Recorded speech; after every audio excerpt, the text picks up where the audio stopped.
अस्सलामुअलैकुम, मैं हूं आयशा बख्श। रिपोर्ट कार्ड में खुशामदीद। पनामा केस ने जहां मुस्लिम लीग नून की हुकूमत और शरीफ खानदान की सियासी और अखलाकी साख को मुतासर किया है, तो वहीं हुकूमती वज़रा के अलावा वज़ीर आज़म के बच्चों ने भी खुलकर इस केस में कानूनी, सियासी और मीडिया के महाज को संभाला है। वज़ीर आज़म के साहिबजादे हुसैन नवाज सुप्रीम कोर्ट के हुक्म पर कायम करदा JIT के सामने 6 मरतबा पेश हुए, लेकिन इस केस की JIT में आखिरी पेशी सियासी पंडितों के लिए खासी दिलचस्पी का बायस रही, जिसकी वजह वज़ीर आज़म की साहिबजादी मरियम नवाज की मुश्तरका तहकीकाती टीम के सामने पहली और आखिरी पेशी थी। मीडिया नुमाइंदों से गुफ्तगू में मरियम नवाज ने खासे जज्बाती अंदाज में अपने वालिद की वकालत और सियासी मुखालिफिन को तनकीद का निशाना बनाने के साथ साथ साजिशी अनासिर को दूर रहने की भी हिदायत की। वज़ीर आज़म की साहिबजादी ने 2018 के इंतखाबात को मद्देनजर रखते हुए क्या, आइए देखते हैं।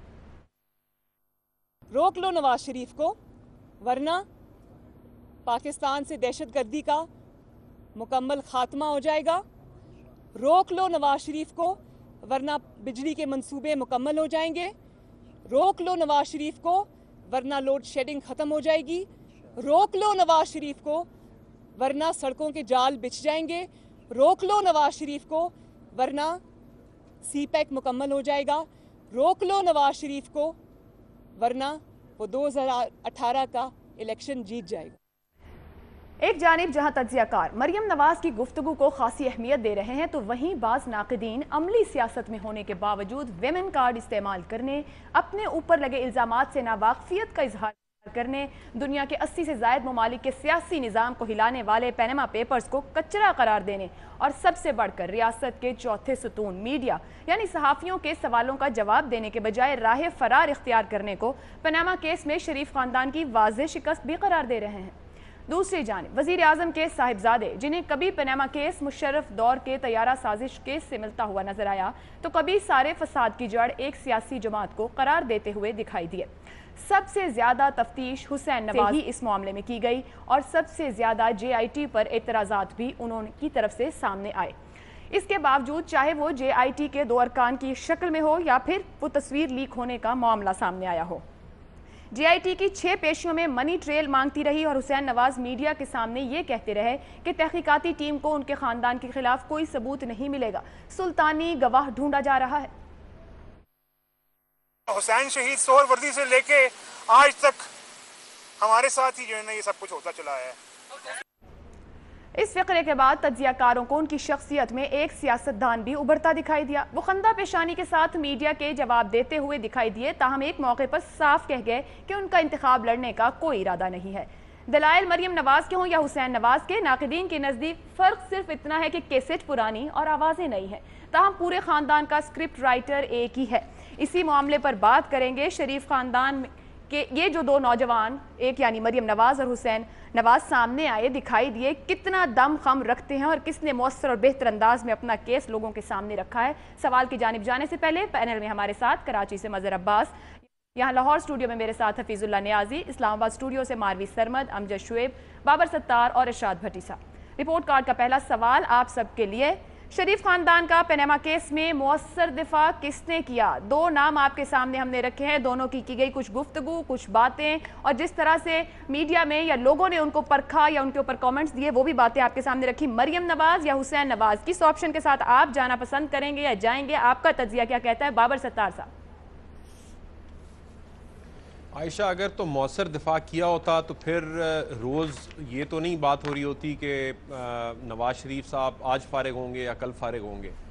देखिए, जो कल इमरान खान की प्रेस कॉन्फ्रेंस थी, मेरा ख्याल है उसमें वज़न था इस हवाले से कि एक सिंपल कॉन्वर्सेशन थी मनी ट्रेल की। अगर उन्होंने उस इशू के ऊपर अपना इफ़ेक्टिवली दिफा खुद ही दे दिया होता तो बात 1 साल बाद यहाँ तक तो ना पहुँची होती जहाँ तक पहुँची हुई है।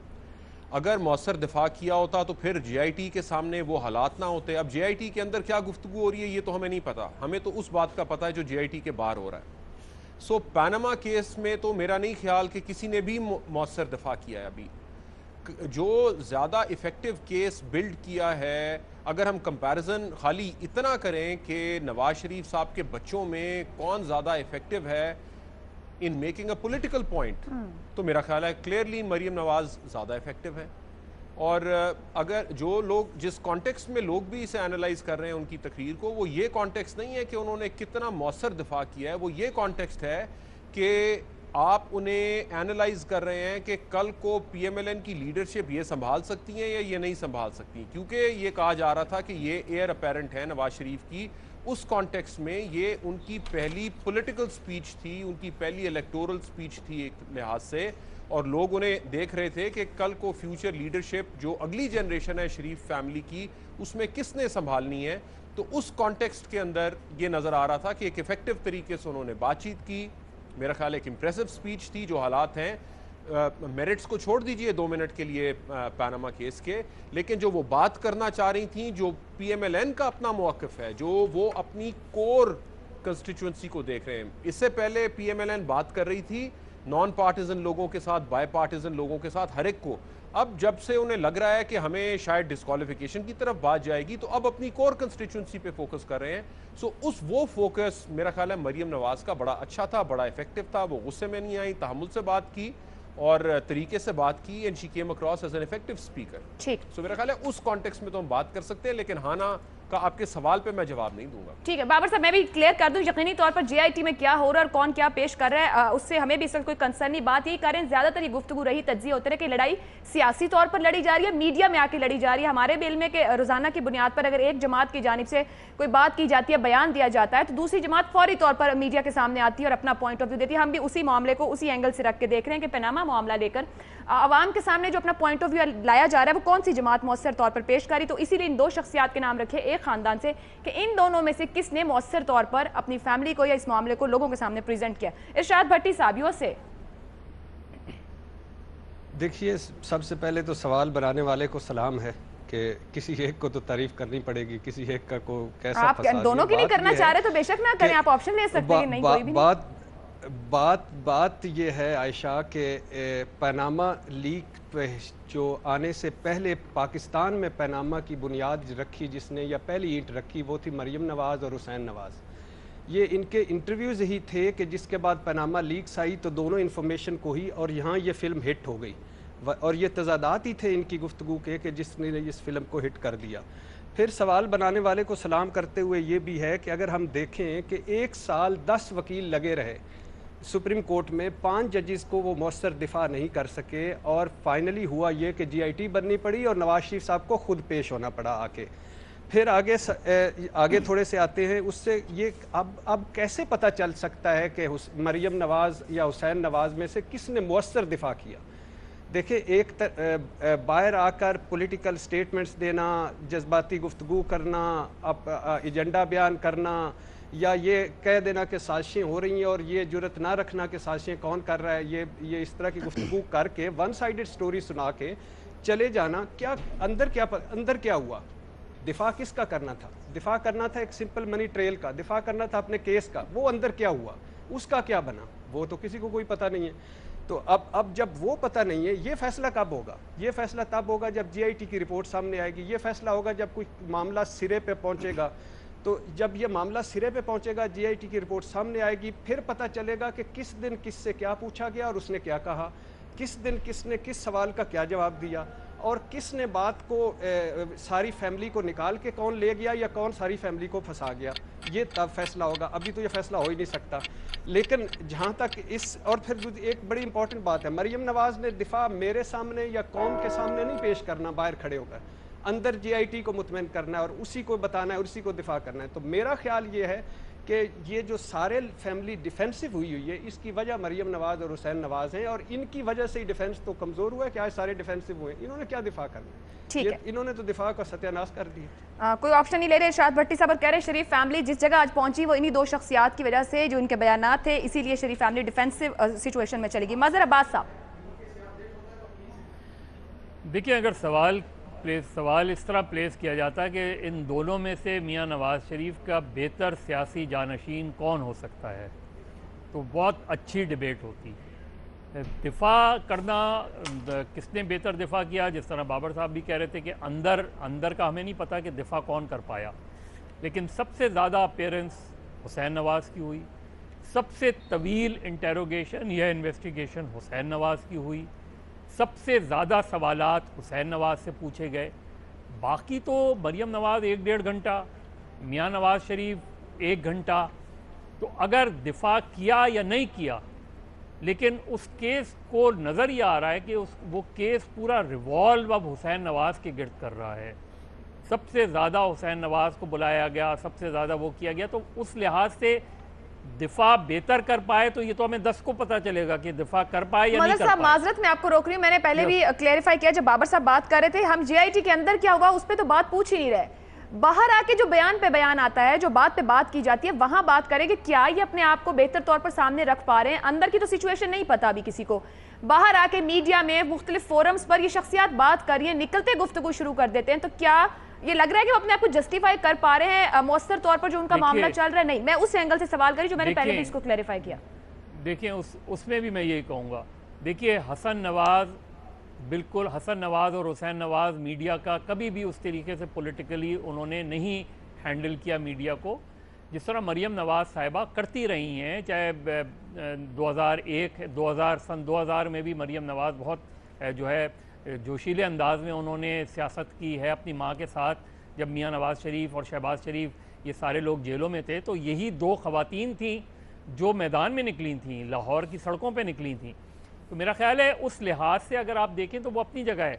मैं हुसैन नवाज़ को इसलिए थोड़ा सा एज दूंगा कि हुसैन नवाज़ एक एमेच्योर पॉलिटिकल फिगर होते हुए भी हुसैन नवाज़ ने आके मीडिया को फेस किया, मीडिया के सवालात का जवाब दिए उन्होंने, और जवाब बड़े मौसर अंदाज में। एक एमेच्योर पॉलिटिशियन जो है वो कहीं भी कमज़ोर पड़ सकता था, कहीं भी वो लूज टॉक कर सकते थे।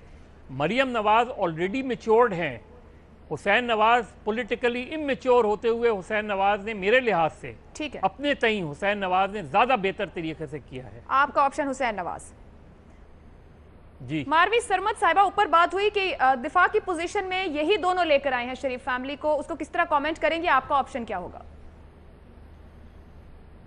आयशा, जान की अमान पाऊं तो कुछ अर्ज करूं। किससे मांग रही है जान की अमान? आपने सवाल बनाया है जी कहिए आपसे और जिन्होंने सवाल बनाया उनसे मांग रही हूँ कि भाई ये क्या सवाल है और ये क्या गुफ्तगू हम कर रहे हैं। यानी कि ये आज के जो पाकिस्तान के मसाइल हैं जिन पे हमें बात करनी चाहिए उनमें कैसे कंट्रीब्यूट कर रहे हैं हम। मतलब बिल्कुल ही फ़रोई मामलात हैं। पानामा केस में फैमिली को किसने डिफेंड किया, किसने नहीं किया, ना तो आपको इससे कोई आपसे मुराद मीडिया को ना तो इससे कोई फ़र्क पड़ेगा ना मीडिया को देखने वालों को। जिन बातों पे लोगों को एजुकेट करना चाहिए, लोगों से बात करनी चाहिए, लोगों तक अपनी बात पहुंचानी चाहिए, अनफॉर्चुनेटली हम उन पर नहीं कर रहे हैं। ये जो आपने जिस तरह से सवाल को फ्रेम किया है, आपको ख़ुद 2-1 बार उसकी वजाहत करनी पड़ी कि आपकी मुराद ये नहीं थी और ये थी। तो मेरा ये ख्याल है कि थोड़ा इस पर सोच लेना चाहिए। जो आप बात करें कि इन्होंने दोनों में से किसने दिफा किया, तो मेरा ये ख्याल है कि आप मीडिया पर दिफा की बात करिए या फिर वो जो जैसे आपने फरमाया कि जो सर्कस होती है JIT के बाहर, फेडरल जुडिशल एकेडमी के बाहर हर रोज़, उस सर्कस की बात करें कि उस सर्कस में कारकर्दगी किसकी अच्छी थी। तो उस सर्कस में अगर देखा जाए तो मेरा ख्याल है कि हमारे दोस्त दानियाल अजीज़, तलाल चौधरी, अगर आप इनका नाम नहीं लेंगे, ख्वाजा साहिबान ख़ासतौर पे ख्वाजा साद रफ़ीक, अगर आप इनका नाम ही नहीं लेंगी तो ये तो बड़ी ज़्यादती होगी। तो बड़ा खून पसीना बहाया इन्होंने, 1 साल से जो है ये ड्यूटी अदा कर रहे हैं।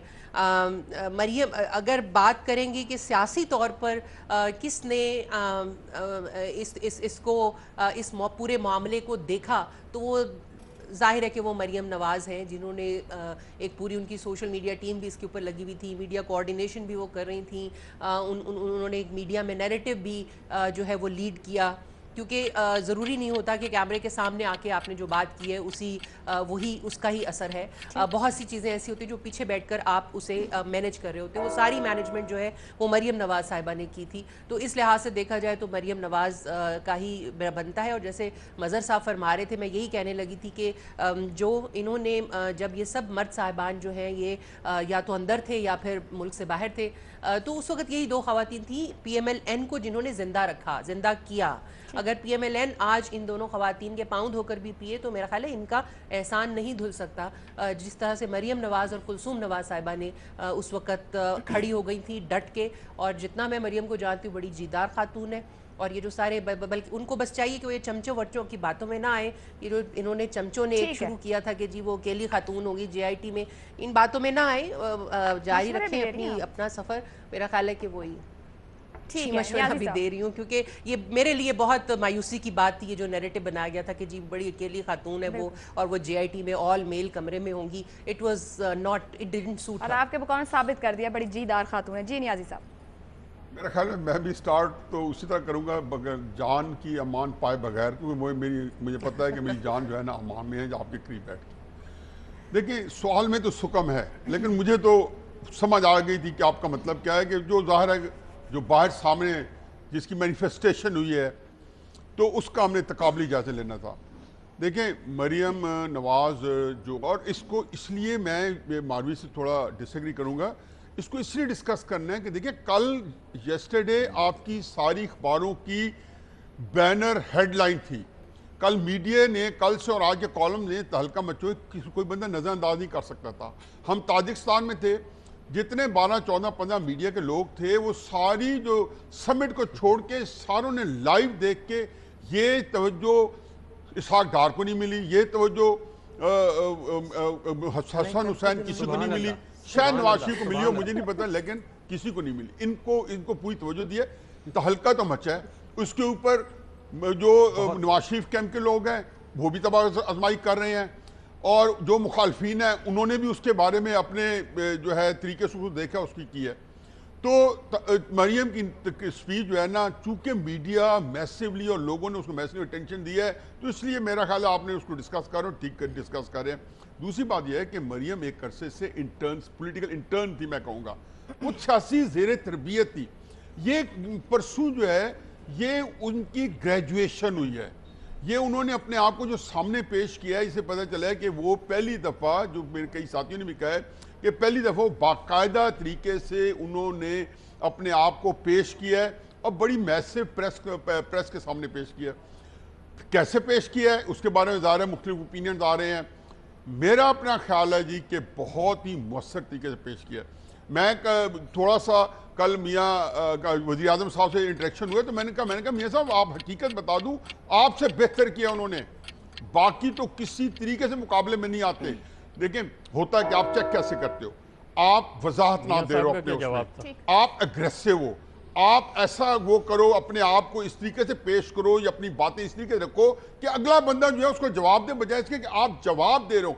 बात करने के कई तरीके होते हैं और बात जो है ना उसको बताने के कई तरीके होते हैं। मेरा ख्याल है कि मरियम ने मौसर तरीका इख्तियार किया है और उसमें बड़े इम्पैक्ट डाला है। और मैं आज देख रहा था कि जो नवाज शरीफ के हामी लोग हैं, जो उनके जो वेल विशर हैं, वो बड़े एक्साइटेड मोटिवेटेड हैं। फिर एक बात सिर्फ ऐसा कि वो एक अरसे से मदर साहब ने सही कहा, वो एक मीडिया सेल रन कर रही थी और मीडिया सेल का कमाल देखें कि पूरी एक फिक्र कि मीडिया सेल के वो सारे बंदों ने उन्हें तवज्जो अपनी तरफ की हुई है और मोटो गैंग के नाम पे उन्होंने एंगेज कर लिया सारे अपने मुखालफिन को। तो ये उसकी अचीवमेंट है।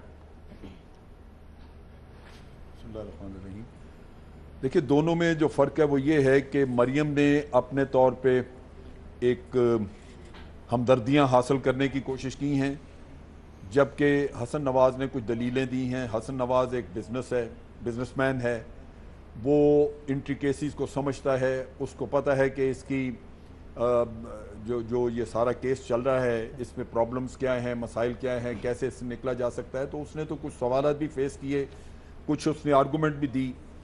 मरियम ने तो सिर्फ रोक लो नवाज़ की बात की ज़्यादातर, और उसके साथ साथ अपने आप को अपने कवर लेने के लिए हज़रत फ़ातिमा ज़हरा का भी अपने साथ कुछ मुआवजना किया, कुछ ज़ैनब बीबी का मुआवजना किया।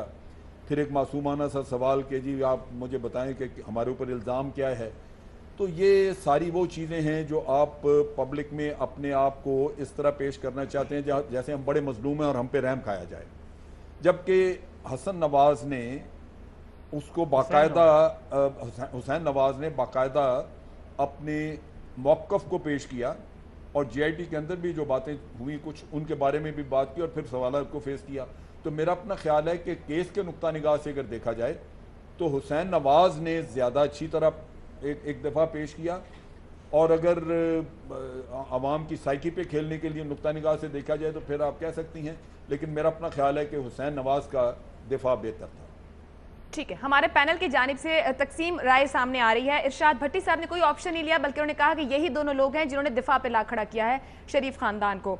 इसके साथ साथ हफीजुल्लाह नियाजी, मारवी सरमद और बाबर सत्तार साहब मरियम नवाज का ऑप्शन ले रहे हैं। मजहर अब्बास और अमजद शुएब साहब हुसैन नवाज का ऑप्शन ले रहे हैं कि जिस तरीके से वो सारे मामले को सामने आए, उस पर फेस किया, सवालों के जवाब दिए, तो वो हुसैन नवाज का ऑप्शन लेंगे। ब्रेक पे जाएंगे, ब्रेक से वापस आएंगे तो बात करेंगे सदर पीपल्स पार्टी के शरीक चेयरमैन आसिफ जरदारी की जानिब से गुज़िश्ता रोज मियां नवाज शरीफ को इस मुमकिन बहरानी सूरत हाल में बहुत से मशवरे दिए गए हैं। किस तरीके से पैनल उन मशवरों को देखते हैं और नवाज शरीफ को अमल करना चाहिए तो किस मशवरे पर और किस हद तक, बात करेंगे इस पूरे मामले पर तज्जिया एक ब्रेक के बाद।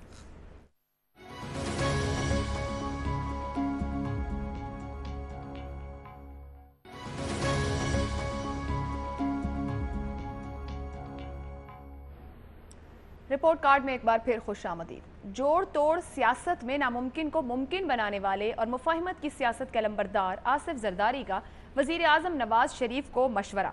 पनामा लीक्स के पाताल में फंसे शरीफ खानदान का सितारा न सिर्फ गर्दिश में है, बल्कि इन 2/3 अक्सरियत के बावजूद उनकी पार्टी भी इम्तिहान से गुजर रही है। एक तरफ उनके सियासी हरीफ इमरान खान, तो दूसरी जानिब 10 जुलाई का दिन जब JIT अपनी हतमी रिपोर्ट सुप्रीम कोर्ट में जमा करवाएगी। 5 साल पूरे करने वाले आसिफ जरदारी ने गुज़श्ता रोज एक खिताब में बहुत कुछ कह डाला और मुमकिना बहरान यानी जो सियासी बहरान है निपटने के लिए वजीर आजम नवाज शरीफ को मशवरे भी दिए। क्या कहा, आइए देखते हैं। मैं मियां साहब को कहता हूं कि शेर बनो, शेर का सिंबल लिया हुआ है तो आप शेर बने। अगर आपके साथ कॉन्स्पिरेसी हो रही है तो अब आप बर्दाश्त करें। आसिफ जरदारी ने मजीद ये भी कहा कि मियां साहब पर जब भी सख्त वक्त आता है तो वो घबरा जाते हैं। कि क्या होता है JIT का, देखते हैं क्या होता है इनके केसों का। मैं केसों पे ज्यादा बात नहीं करना चाहता, मैं सिर्फ ये कहना चाहता हूं कि जो होगा वो हम देखेंगे। हमारी दुआ है कि 5 साल ये असेंबली चले जिस तरह हमने चलाई थी। अगर आपको कोई इश्यू आता है तो आप प्राइम मिनिस्टर बदलवा दें, आपके पास मेजॉरिटी है, नया प्राइम मिनिस्टर ले आए, आप केसेस को फेस करते रहें, इसमें क्या मसला है। साबिक सदर आसिफ जरदारी का बयान अपनी जगह अहम है, लेकिन ज़मीनी हक़ाइक़ और मियां नवाज शरीफ की सोच व फिक्र के बारे में कुछ कहना बहुत मुश्किल है। क्या वो अपने पुराने दोस्त साबिक सदर के मशवरों को अहमियत देंगे, ये बहुत ही अहम नुक्ता है। JIT रिपोर्ट यकीनन फैसला करेगी कि वज़ीर आज़म की कश्ती किनारे लग रही है या फिर तूफानों की जद में रहेगी। ताहम बकौल शेख रशीद के आइंदा कुछ दिन इंतहाई अहम है। मियां नवाज शरीफ और उनकी पार्टी पनामा लीक्स की आड़ में हुकूमत के खिलाफ मुसलसल साजिश का जिक्र करती दिखाई देती है। क्या बकौल आसिफ जरदारी के बर्दाश्त करना चाहिए या फिर खुर्शीद शाह जैसे कह रहे हैं कि अगर कोई साजिश कर रहा है तो आसिफ जरदारी को बताएं, उनसे डरते हैं तो मुझे बता दें, मुझसे शर्म आती है तो मौलाना फजलुर रहमान को बताएं। इसी पूरे मामले पर सवाल रखेंगे पैनल के सामने जो मशवरे दिए गए हैं साबिक सदर की जानिब से, जिन्होंने 5 साल का अपना टेन्योर मुकम्मल किया और गुज़िश्ता रोज़ बहुत बोले और नवाज शरीफ साहब को यह भी बता दिया कि हमने आपका बहुत साथ दिया था लेकिन आपने हमारी कमर में खंजर घोंप दिया। सवाल इस तरह से है, आसिफ जरदारी के मशवरे नवाज शरीफ को क्या करना चाहिए? फोरम ओपन रखेंगे। पैनल किस तरह से देख रहा है कि जो मशवरे आसिफ जरदारी दे रहे हैं नवाज शरीफ साहब को सुनना चाहिए तो किस हद तक और किस मशवरे पर अमल पैरा होना चाहिए? मजहर अब्बास साहब।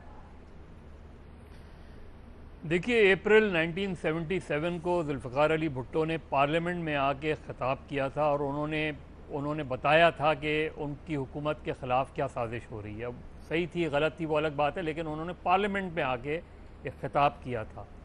मेरा ख्याल है मियाँ साहब को, ना जरदारी साहब को बताना चाहिए, ना खुर्शीद शाह को, ना मौलाना फजलुर रहमान को, उन्हें कौम को बताना चाहिए कि हो क्या रहा है, अगर वो ये समझते हैं कि कहीं कोई साजिश हो रही है। जो उनका जरदारी साहब का आखिरी मशवरा है वो मेरा ख्याल है माकूल मशवरा है कि अगर सुप्रीम कोर्ट इस तरह का कोई फ़ैसला करती है रेफरेंस के हवाले से या ट्रायल के हवाले से, तो मियाँ साहब को, और गालिबन ये खुद मुस्लिम लीग नून की जो हायरार्की है उसके अंदर ये है भी प्लान बी के तौर पे कि वो ऐसी सूरत में किसी और को नामज़द कर दें वज़ीर आज़म, जो मुस्लिम लीग नून की हुकूमत जो है वो 2018 तक बिल्कुल चल सकती है, उसमें कोई रुकावट नहीं है। तो मेरा ख्याल है मुनासिब मशवरा, और अगर ये मशवरा बहुत पहले, मशवरा क्या खुद बहुत पहले फ़ैसला कर लेते तो और अच्छा था। जरदारी साहब ने जब APS हुआ था उस वक्त भी मियाँ साहब जब ये फ़ैसला कर रहे थे कि मिलिट्री कोर्ट्स बनाई जाएं, उस वक्त ये मशवरा दिया था कि मियाँ साहब ये ऐसी मिलिट्री कोर्ट्स ना बनाएं जो जिसमें कल हम और आप भी खड़े हों सामने। तो जरदारी साहब अपने तय मशवरे देते रहते हैं। तकरीर जब उन्होंने एक ऐसी तकरीर की थी तो वो खुद एग्ज़ाइल में चले गए थे, लेकिन मेरा ख्याल है सबसे माकूल मशवरा यही है कि वो पार्लियामेंट को बताएं अगर कोई ऐसी बात है, वरना जो जरदारी साहब का आखिरी मशवरा है और जो कई और लोग भी ये मशवरा देते रहे हैं कि बेहतर ये है कि किसी स्टेप डाउन करके, अगर उनके ख़िलाफ़ सुप्रीम कोर्ट फैसला देती है तो स्टेप डाउन करके किसी और को, मुस्लिम लीग नून के किसी और रहनुमा को वज़ीर आज़म बना सकते हैं। डिसक्वालिफिकेशन की सूरत में, अनसीट होने की सूरत में उनकी अपनी साहिबजादी या साहिबजादे कैंडिडेट हो सकते हैं लाहौर से। तो मेरा ख्याल है इतना मुश्किल नहीं है मुस्लिम लीग नून की हुकूमत को 2018 तक ले जाना, बशर्ते कि मियाँ साहब या पार्टी ख़ुद कोई और फैसला न कर ले। ठीक है, मज़हर अब्बास साहब दो बातें कर रहे हैं। जरदारी साहब के मशवरे में से वो ये मशवरा ले रहे हैं कि वो जो उन्होंने कहा कि आपके वज़ीर आज़म नामजद कर दें, आपके पास अक्सरियत है, आप केसेस का सामना करें। जो मज़हर साहब बात करके अगर कोई साजिश हो रही है तो पार्लियामेंट में आकर बताएं। अमजद शुएब साहब। देखिए, ये जो जरदारी साहब के मशवरे हैं ये बुनियादी तौर पे मियाँ साहब की अपनी मजबूरी भी है। अगर उनको नाअहल करार दे दिया जाता है तो उनके पास इसके अलावा कोई रास्ता नहीं है कि वो खुद हटके तो किसी और को नॉमिनेट करें। सो जैसे मज़हर भी कह रहे थे कि उन्होंने अपनी प्लान भी तैयार की भी है, की होगी लाजमन, और ये एक मेरा ख्याल आइनी रास्ता यही है, इसके अलावा और कोई उनके पास चारा नहीं होगा। लेकिन दूसरी तरफ जब वो साजिश की बात करते हैं तो पार्लियामेंट में नहीं जाते। असल में पार्लियामेंट को कभी वक़्त दी नहीं मियाँ साहब ने किसी भी मामले में। पार्लियामेंट में उनका जाने का कोई रुझान नहीं है, बहुत ही कम जाते हैं पार्लियामेंट में। और पार्लियामेंट में फिर ये भी मसला है कि पार्लियामेंट में, उसी पार्लियामेंट में वो तकरीरें कर चुके हुए हैं कि जी हमारा दामन साफ़ है, हम तो पूरे ख़ानदान को पेश करने के लिए तैयार हैं अपने एहतसाब के लिए, हमारा भी एहतसाब करें, सबसे पहले हमसे करें। जब ऐसी बातें की हैं तो पार्लियामेंट में बहुत सारे ऐसे लोग हैं जो उनको कन्फ्रंट करेंगे। उनमें ख़ास तौर पे वो लोग भी हैं जो कानून को समझते हैं और वो उनको कहेंगे कि जी साजिश इसमें किस बात की है। सुप्रीम कोर्ट ने 13 सवालों की जिम्मेदारी दी है उस JIT को कि वो जवाब ढूंढें, और अगर आपसे कुछ पूछा जाता है आप नहीं बताते तो वो दाएं बाएं अगर कहीं जाके कुछ इन्फॉर्मेशन कलेक्ट करते हैं या डॉक्यूमेंट्स मंगवाते हैं तो इसको आप साजिश नहीं कह सकते। बल्कि बाज़ लोगों ने तो यहाँ तक कहा था, मुझे याद है तजाज़ हसन ने शुरू में कहा था कि JIT का बनाना दर हकीकत इनको राह फरार देने का एक मंसूबा लगता है। मकसद यही था कि अभी शायद ये JIT में कोई ऐसी चीज़ें ले आएँ, डॉक्यूमेंट्स वगैरह।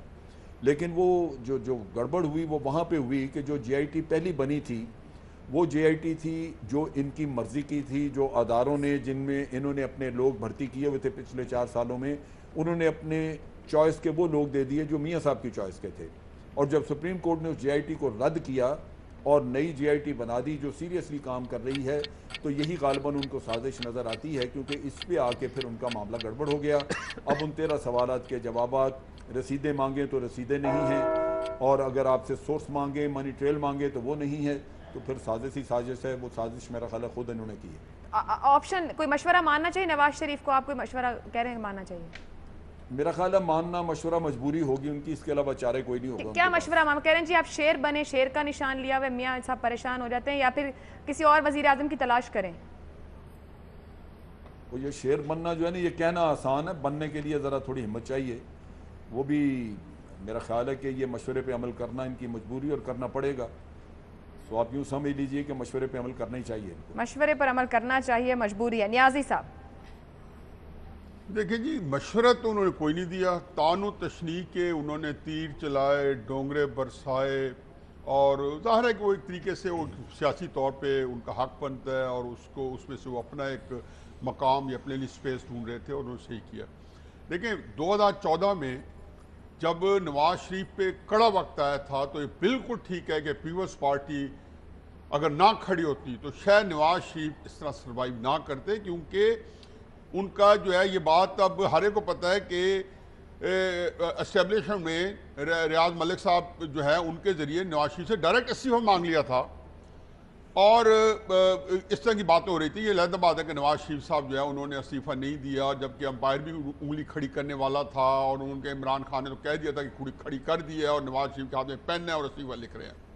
तारीख ये बता दिया कि नवाज शरीफ साहब के ऊपर 3-4 जो कड़े वक्त है बुरहान में, तो बड़े ही साबित कदम साबित हुए, बल्कि उन्होंने रेजिस्टेंस किया। जब मेरी 2014 में कई सीनियर लोगों से बात होती थी एस्टेब्लिशमेंट्स के, तो मेरा यही मौका होता था कि जी तारीख बताती है कि नवाज शरीफ को नहीं झुकाया जा सकता। जनरल साहब को पता होगा कि जब जनरल महमूद साहब से पूछ लें कि जब उनसे कहा गया कि असेंबली को डिसॉल्व करें या इस्तीफा दें तो ले लिया था, उनके पास कैद थे और हर तरीके से उनके नीचे थे।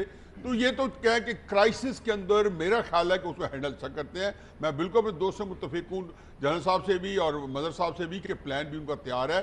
कल ही वो बता रहे थे और यही दो बातें हुई।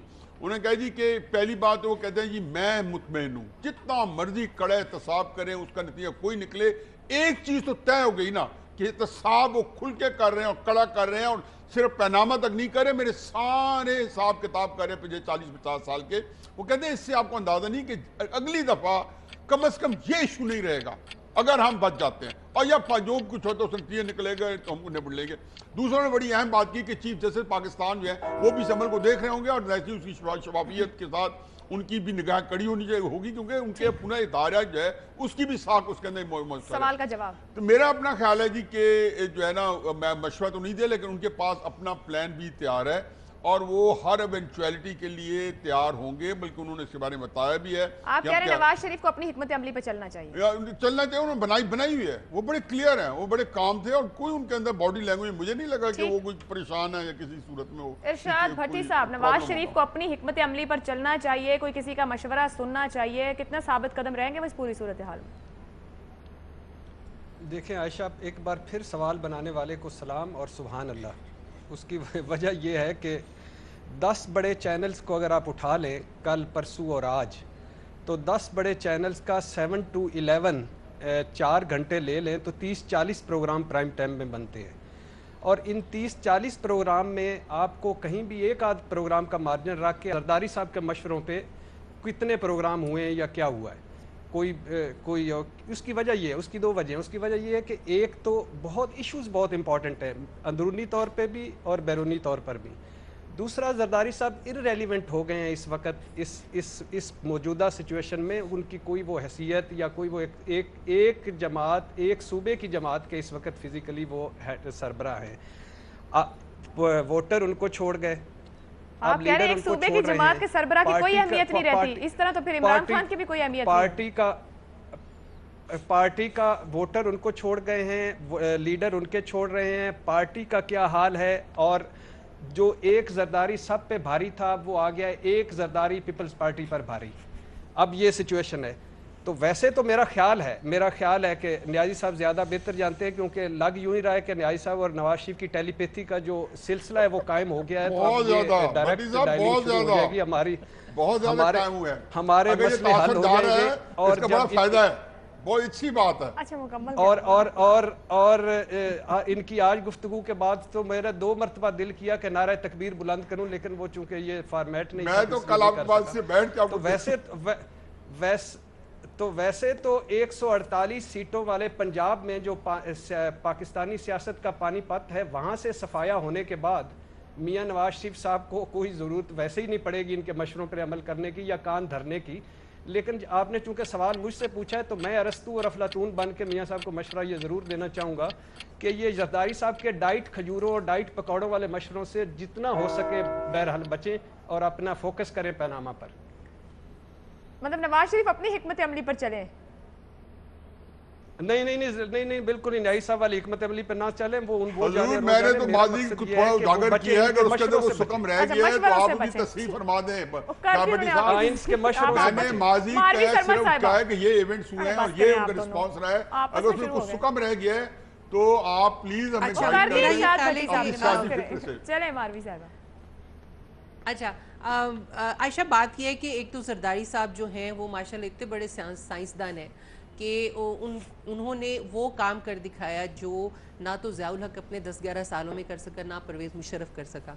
उन्होंने जो पीपल्स पार्टी का जैसे पट्टा बिठाया है वो, इसका मतलब है कि आप इससे अंदाज़ा लगा लें कि उनका मशवरा मानना चाहिए नवाज शरीफ साहब को कि नहीं मानना चाहिए। वो आज मियाँ साहब को मशवरा दे रहे हैं कि जी शेर बने, और मियाँ साहब के लिए यही अर्ज़ है कि जो इस तरह से शेर बनने की आपको तलकीन करते हैं उनसे आप हमेशा बचें। आपको सगेशियसनेस का दामन कभी हाथ से नहीं छोड़ना चाहिए। ये जो हल्ला शेरी देने वाले होते हैं ये आपके बहरहाल दोस्त नहीं हो सकते हैं। ये मौका इस तरह का है कि इस पे ना तो आप एस्केलेट कर सकते हैं कोई टेंशन, ये जो आज मासूम बन के चैनल्स पे भी मैं देख रही हूँ 2 दिन से यही हो रहा है, सब इस कदर रोटी को चोची कहने वाले बैठे हुए हैं, वो हर एक पूछ रहा है कि साजिश कौन कर रहा है भाई, ये बताएं तो सही, साजिश कौन कर रहा है। मतलब ये कि आप तो सब माशाल्लाह कल पैदा हुए हैं, तो आप लोगों को तो मालूम ही नहीं है कि क्या होता है यहाँ पे, कौन साजिश करता है, किसके पास इतनी ताकत होती है कि वो साजिश करे। अगर मियाँ साहब को इसका एहसास है, इसका एहतमाल है कि कहीं कोई साजिश हो रही है, तो उसका मुकाबला भी उन्हें खुद ही करना होगा।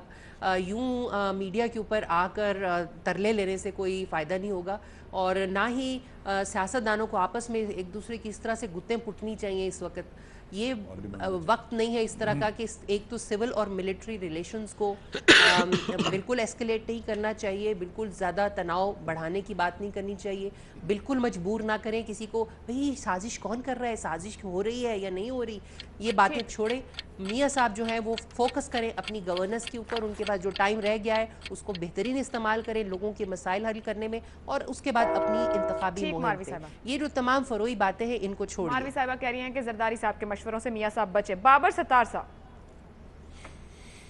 जी, मारवी से बिल्कुल कम्प्लीटली एग्री करते हुए, देखिए मेरा ख्याल है ज़्यादा ज़रूरी बात ज़िंदगी में ये डिटर्मिन करना होता है कि किसका मशवरा नहीं लेना, इससे कि किसका मशवरा लेना है। तो जरदारी साहब का मशवरा बहरहाल, देखिए मेमो गेट भी हमारे सामने हमें याद है, इतना तारीख में नहीं था, उनकी भी तबीयत ख़राब हुई थी जब जरदारी साहब जो शेर बनने की तलकीन कर रहे हैं, ये भी मुल्क से बाहर जाके बैठे रहे थे, उस वक्त ये प्रेसिडेंट थे इस मुल्क के। तो जब हालात ख़राब होते हैं तो फिर ये अपनी नर्व्स के ऊपर काबू रख के आगे चलना ये इतना इजी नहीं होता, ये कहना ज़्यादा। वो तो देखिए उनका मशवरा क्या है, उनका मशवरा बिटवीन द लाइंस ये था कि आप हमारे साथ रब्ता कीजिए, क्योंकि हम तो यहाँ पे अपनी कार्रवाई उन्होंने जारी रखी हुई है, बीच में सारे लोग GIT में लगे हैं, उन्होंने नैब का कानून तब्दील करवा दिया वहाँ पे सिंध में। सो वो अपनी वारदातें PPP डाल रही है इस वक्त भी सिंध के अंदर, और उनका कहना असल में ये था कि देखें आपने हमारे साथ जो तरीके से चलना चाहिए था आप नहीं चले, तो अब हम आपकी साइड नहीं लेंगे, तो हमसे बातचीत कीजिए। ना लीगली इस चीज़ का इन्हें कोई फ़ायदा है कि आप PPP के साथ इस वक्त हाथ जोड़ें, ना पॉलिटिकली PMLN को फ़ायदा है, और ना ही PTI को फ़ायदा है कि वो PPP के साथ हाथ जोड़े। एक डाइंग पार्टी है पंजाब में, उनका पूरा इंफ्रास्ट्रक्चर जो है वो PTI की तरफ जा रहा है, वो ख़त्म हो रही है एक पार्टी, और मेहरबानी आसिफ जरदारी की कि वो ख़त्म कर रहे हैं इसे। तो PPP को और बिलावल भुट्टो जरदारी को आसिफ जरदारी का मशवरा नहीं लेना चाहिए, नवाज शरीफ तो फिर एक दूसरी पार्टी के सरबराह हैं। बाबर सत्तार साहब कह रहे हैं बड़ी अहम बात है कि लोग पूछे कि बाबर सत्तार साहब उम्रे से वापस आए, मुझे बड़ा सवाल था, तो कल उन्होंने कंफर्म किया कि ये सूरत हाल उम्रे के बगैर ही पैदा हुई है, उन्होंने उम्रा नहीं किया। बाबर सत्तार हमारे सवाल के जवाब में 3 पैनलिस्ट आपने किया है सर, उम्रा आपने किया भाई, उम्रा आपने किया है, जो रूहानियत आपने किया। बाबर सत्तार साहब, मारवी सरमद साहब कहते हैं काबा वहीं से रखा है। मशवरों से बचें, अपनी पनामा लीक्स को फोकस करें, अपनी कारकर्दगी को फोकस करें। अमजद शुएब साहब कहते हैं मशवरों पर अमल करना होगा, मदर साहब कहते हैं वज़ीर आज़म नामजद करने वाले ऑप्शन पे जाएं, और नियाजी साहब कहते हैं कि वो अपनी हिकमत अमली और प्लान B बना चुके हैं, उसी को फॉलो करें। आज का प्रोग्राम आपने देखा, अपना फीडबैक सकते हैं। मुझे इजाज़त दीजिए, अल्लाह हाफ़िज़।